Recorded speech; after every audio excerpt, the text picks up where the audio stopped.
On t'a toujours dit que pour devenir riche, tu dois donner. Donner ton temps, donner ton énergie, donner ta confiance, donner, donner, donner. Mais personne ne t'a dit la vérité. Il y a 5 choses que tu ne dois jamais donner. Jamais. Sous aucun prétexte. Parce que si tu les donnes, tu attireras la pauvreté dans ta vie comme un aimant attire le fer. Les Juifs connaissent ce secret depuis des millénaires. C'est pour ça qu'ils sont généreux avec certaines choses et absolument inflexibles avec d'autres. Ils savent exactement quoi donner pour prospérer et quoi protéger pour ne pas tout perdre. Et aujourd'hui, je vais te révéler ces 5 choses que tu donnes probablement sans même t'en rendre compte. Des choses qui sabotent ta richesse jour après jour. Des choses qui expliquent pourquoi tu travailles dur mais tu n'avances jamais. Shalom, je suis le rabbin Joseph. Pendant plus de 20 ans, j'ai étudié les principes qui ont permis à mon peuple de prospérer à travers les pires épreuves de l'histoire. Aujourd'hui, je partage cette sagesse avec toi. Ce que tu vas apprendre aujourd'hui va peut-être te choquer, parce que ça va à l'encontre de tout ce qu'on t'a enseigné. Mais si tu écoutes jusqu'à la fin et que tu appliques ces principes, ta vie financière ne sera plus jamais la même. Première chose à ne jamais donner. Ton pouvoir de décision. C'est la première fuite de richesse, et presque tout le monde la commet. Chaque fois que tu laisses quelqu'un d'autre décider pour toi, tu donnes ton pouvoir. Chaque fois que tu demandes la permission pour poursuivre tes rêves, tu donnes ton pouvoir. Chaque fois que tu attends l'approbation des autres avant d'agir, tu donnes ton pouvoir. Et quand tu donnes ton pouvoir de décision, tu donnes ta capacité à créer de la richesse. Les pauvres cherchent constamment l'approbation. Ils demandent à leur famille s'ils devraient lancer ce projet. Ils demandent à leurs amis s'ils devraient prendre ce risque. Ils demandent à tout le monde, sauf à eux-mêmes. Et que se passe-t-il? Leurs proches, qui n'ont jamais pris de risque, qui n'ont jamais construit de richesse, leur disent de ne pas le faire. C'est trop risqué. Tu vas tout perdre. Reste dans ta zone de confort. Et le pauvre obéit. Il donne son pouvoir de décision à des gens qui n'ont jamais fait ce qu'il veut faire. Et il reste pauvre. Les Juifs font exactement le contraire. Dans la tradition juive, il y a un concept appelé hishtadlut, l'effort personnel. C'est l'idée que tu dois prendre tes propres décisions et agir avec détermination. Tu peux écouter les conseils, tu peux chercher la sagesse, mais la décision finale t'appartient et à personne d'autre. Le Talmud enseigne, celui qui dépend du jugement des autres pour avancer ne dépassera jamais le jugement des autres. Regarde l'histoire d'Abraham. Quand Dieu lui a dit de quitter son pays, sa famille et la maison de son père, Abraham n'a pas demandé l'avis de ses voisins. Il n'a pas fait un sondage pour savoir si c'était une bonne idée. Il a pris sa décision et il a agi. Et c'est pour ça qu'il est devenu le père des nations. Les plus grands entrepreneurs juifs de l'histoire ont tous eu cette qualité. Ils écoutèrent les conseils, oui, mais ils prenaient leurs propres décisions. Ils ne donnaient jamais leur pouvoir de décision à quelqu'un d'autre. Voici la règle, écoute les conseils de ceux qui ont réussi dans ce que tu veux faire. Ignore les conseils de ceux qui n'ont jamais essayé. Et surtout, prends toujours la décision finale toi-même. Si tu donnes ton pouvoir de décision, tu attires la pauvreté. Si tu le gardes, tu ouvres la porte à la richesse. Deuxième chose à ne jamais donner, ton temps sans valeur en retour.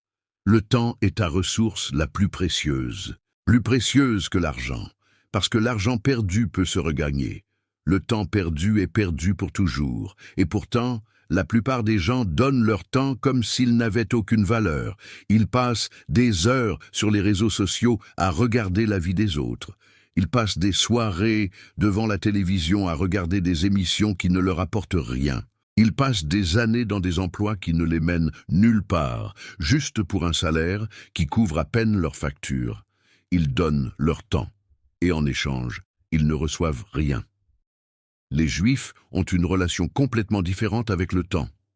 Dans la tradition juive, le temps est sacré. Chaque minute est un don de l'Éternel. Gaspiller son temps est considéré comme un péché, parce que tu gaspilles quelque chose que tu ne pourras jamais récupérer. Il y a un concept hébreu appelé Bitulzman, le gaspillage du temps. Les sages enseignent que celui qui gaspille son temps gaspille sa vie. Et celui qui gaspille sa vie ne peut pas construire de richesse. Le Talmud dit quelque chose de puissant. Le temps est comme une épée. Si tu ne l'utilises pas, il te coupe.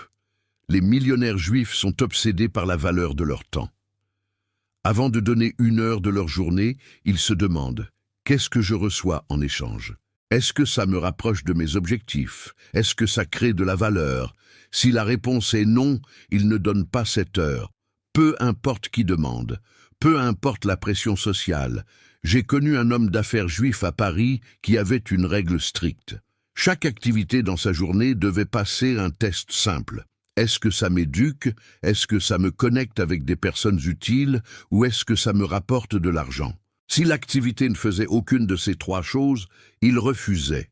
Sans culpabilité, sans excuse. Et quand je l'ai rencontré, il avait bâti 3 entreprises et une fortune considérable. Pas parce qu'il travaillait plus que les autres, mais parce qu'il ne gaspillait jamais son temps. Le pauvre donne son temps à tout le monde, à la télévision, aux réseaux sociaux, aux personnes qui ne lui apportent rien. Et à la fin de sa vie, il se demande où sont passées toutes ces années. Le juif protège son temps comme un trésor.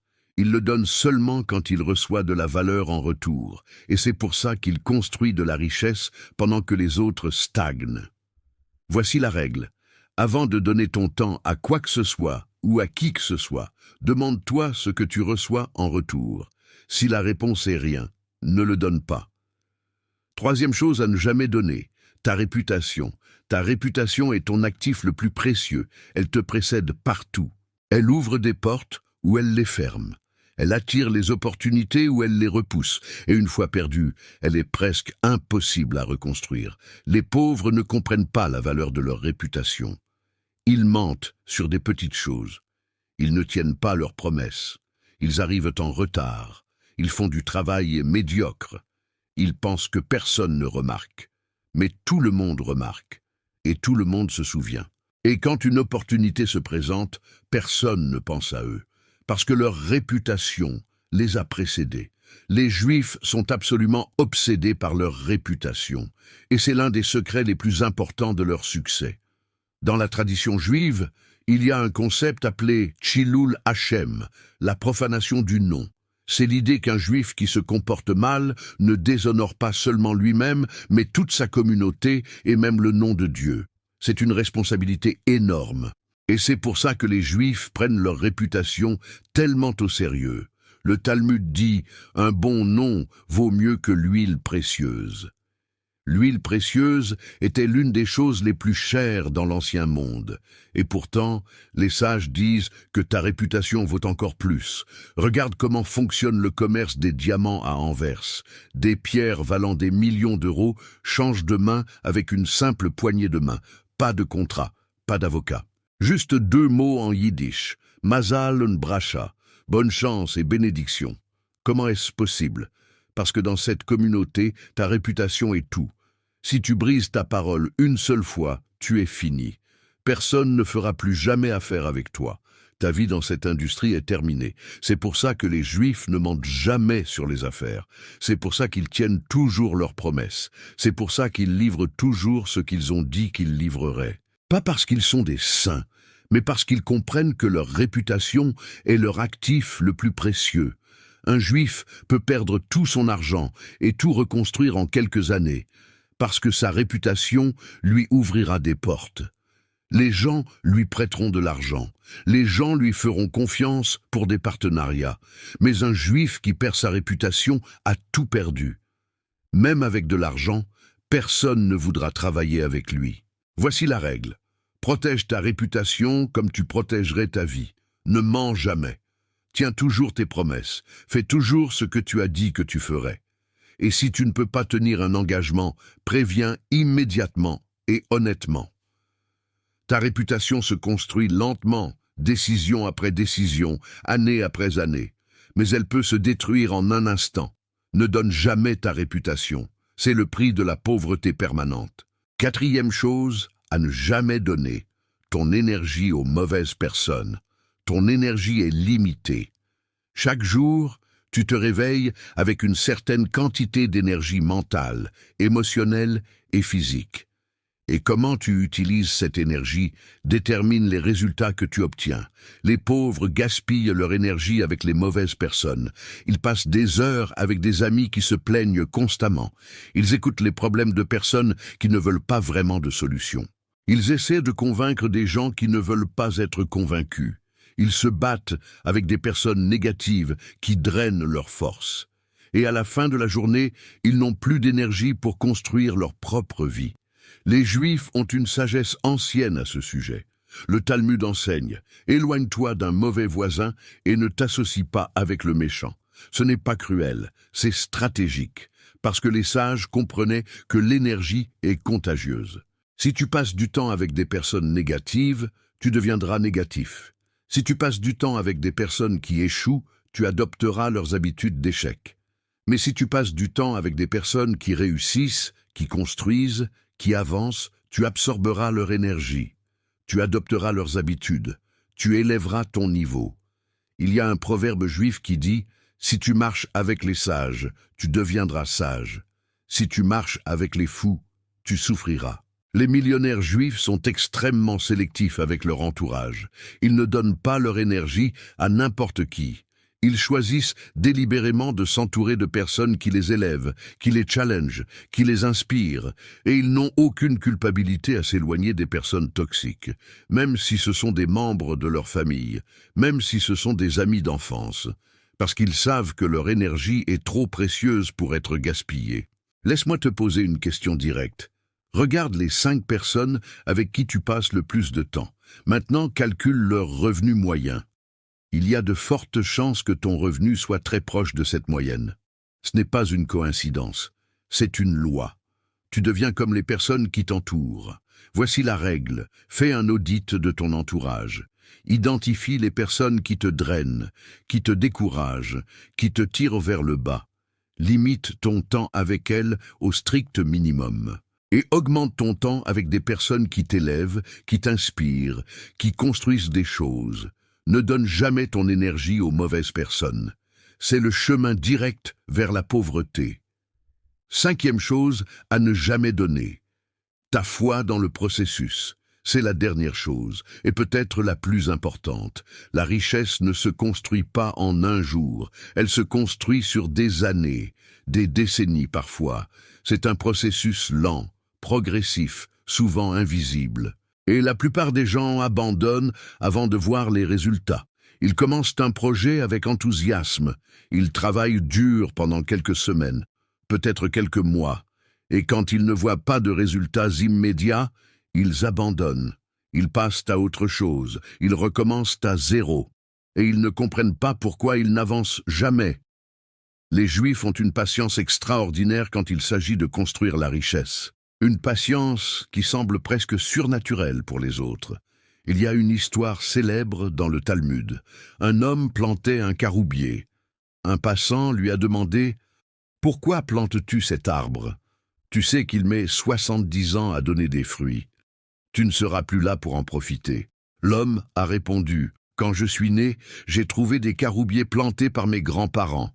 Je plante pour mes petits-enfants. » C'est ça la mentalité juive. Ils pensent en génération, pas en mois. Ils plantent des graines qu'ils ne verront peut-être jamais fleurir, mais ils plantent quand même, parce qu'ils ont foi dans le processus. Le Talmud dit « Ce n'est pas à toi de terminer le travail, mais tu n'es pas libre de l'abandonner. » Les pauvres veulent des résultats immédiats. Ils veulent devenir riches en 6 mois. Ils veulent des raccourcis. Et quand ça ne marche pas, ils abandonnent. Les Juifs comprennent que la richesse est un marathon, pas un sprint. Ils comprennent que chaque petite action s'accumule avec le temps. Ils comprennent que la patience et la persévérance battent toujours la vitesse et l'impatience. Regarde les plus grandes fortunes juives. Les Rothschild ont mis plusieurs générations à construire leur empire. Ils n'ont pas abandonné après la première difficulté. Ils n'ont pas abandonné après le premier échec. Ils ont continué, génération après génération, jusqu'à devenir la famille la plus riche de l'histoire. Voici la règle.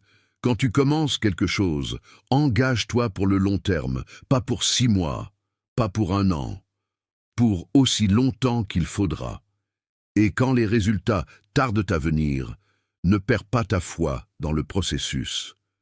Continue à planter, continue à arroser, continue à travailler, parce que celui qui abandonne garantit son échec. Mais celui qui persévère finit toujours par récolter. Ne donne jamais ta foi dans le processus. C'est la dernière barrière entre toi et la pauvreté permanente. Récapitulons les 5 choses que tu ne dois jamais donner si tu veux devenir riche. Première chose, ne donne jamais ton pouvoir de décision. Écoute les conseils, mais prends toujours tes propres décisions. Ne laisse personne décider de ta vie à ta place. Deuxième chose, ne donne jamais ton temps sans valeur en retour. Ton temps est ta ressource la plus précieuse. Protège-le comme un trésor. Troisième chose, ne donne jamais ta réputation. C'est ton actif le plus précieux. Une fois perdue, elle est presque impossible à reconstruire. Quatrième chose, ne donne jamais ton énergie aux mauvaises personnes. Entoure-toi de personnes qui t'élèvent. Éloigne-toi de celles qui te drainent. Cinquième chose, ne donne jamais ta foi dans le processus. La richesse prend du temps. Persévère même quand les résultats tardent à venir. Ces 5 choses semblent simples à comprendre, mais elles sont difficiles à appliquer, parce qu'elles demandent de la discipline, du courage, de la patience. Mais si tu les protèges, si tu refuses de les donner, tu créeras un bouclier autour de ta capacité à construire de la richesse. Un bouclier que rien ne pourra percer. Les Juifs ont compris ces principes il y a des milliers d'années. C'est pour ça qu'ils ont prospéré dans tous les pays, dans toutes les circonstances, à travers toutes les épreuves. Maintenant, tu as la même sagesse, la même connaissance, les mêmes principes. La question est, qu'est-ce que tu vas en faire? Tu peux continuer à donner ces 5 choses et attirer la